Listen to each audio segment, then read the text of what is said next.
베트남 역사상 베트남 국민들에게 가장 존경받는 인물. 그리고 지금도 호 아저씨라는 친근한 이름으로 불리우는 베트남 민족 지도자. 오늘은 당시 요동치던 세계사의 조류 속에서도 오직 조국과 국민만을 뜨겁게 사랑한 호치민. 당시 베트남은 강대국의 식민지로 국권 침탈과 다양한 핍박의 어려운 상황 속에서 국민들은 고통받고 있었습니다. 이러한 상황 속에서 호치민은 모든 어려움들을 스스로 극복하여 마침내 베트남 통일이라는 놀라운 결과를 국민들에게 선사하였습니다. 그의 헌신적인 업적과 아울러 마지막까지 자신의 본분을 망각하지 않고 항상 겸손하고 검소했던 그의 위대한 외길 인생에 대하여 소개하고자 합니다. 호치민은 1890년 5월 19일 베트남 중부 응해안이라는 작은 마을에서 태어났습니다. 당시 베트남은 프랑스 식민지 지배 아래 있었고 어린 호치민은 백성들이 고통받는 모습을 보며 자랐습니다. 그때부터 그의 마음속에는 독립이라는 단어가 깊이 자리 잡게 되었습니다. 젊은 시절 호치민은 프랑스 유학길에 오릅니다. 그는 단순히 공부를 위해 간 것이 아니라 세계 각국을 경험하며 베트남 독립의 길을 모색하기 위함이었습니다. 요리사, 선원, 노동자 등 다양한 직업을 전전하며 생계를 이어갔지만 그 속에서도 그는 세계혁명 사상과 민족해방운동에 눈을 뜨게 됩니다. 1920년 호치민은 프랑스 공산당 창립에 참여하며 본격적인 정치 활동을 시작합니다. 그 후 그는 소련과 중국을 오가며 국제혁명가들과 교류했고 1930년에는 베트남 공산당을 창립하여 독립운동을 조직적으로 이끌기 시작합니다.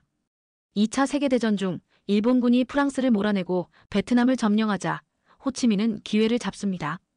그는 게릴라군인 베트민을 조직해 일본과 프랑스 양쪽과 맞서 싸우며 민족 독립의 상징적인 지도자로 떠오릅니다. 1945년 9월 2일 하노이 바딩 광장. 수십만 명의 군중 앞에서 호치민은 모든 사람은 평등하게 태어났다라는 미국 독립선언문의 구절을 인용하며 베트남 독립선언을 선포합니다. 이 순간은 베트남 역사상 가장 뜨거운 장면이 되었고 호치민은 베트남의 국부로 불리게 됩니다. 하지만 독립의 길은 순탄하지 않았습니다. 프랑스가 다시 베트남을 점령하려 하자 제1차 인도차이나 전쟁이 발발했고 이후 미국이 개입하면서 베트남 전쟁으로 이어지게 됩니다. 호치민은 평생을 전장에서 보냈으며 세계 최강국들과 맞서 싸우는 베트남 국민들의 의지를 상징하는 존재였습니다. 그런데 지도자로서의 호치민이 특별히 존경받는 이유는 단순히 전쟁 지도자였기 때문만이 아닙니다. 그는 평생을 검소하고 소박하게 살았던 사람이었습니다. 대통령이 된 이후에도 호치민은 궁궐 같은 저택 대신 작은 목조집에서 살았습니다. 낡은 샌들을 신고 다니고 담배 파이프 하나와 몇 권의 책이 전 재산이었을 정도였습니다. 심지어 그가 세상을 떠난 뒤 남겨진 유품은 너무도 소박했습니다.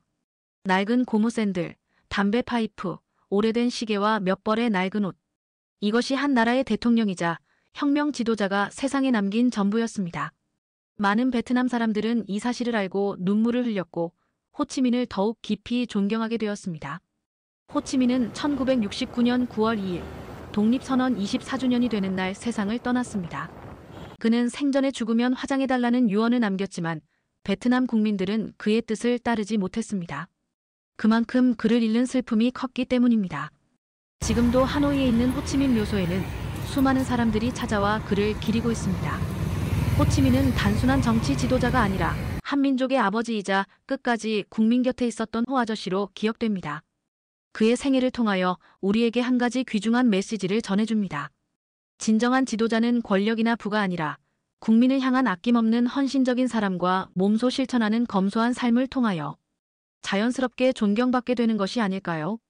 이것이야말로 동서고금을 통하여 우리에게 전해주는 역사적인 보석 같은 메시지가 아닐까요?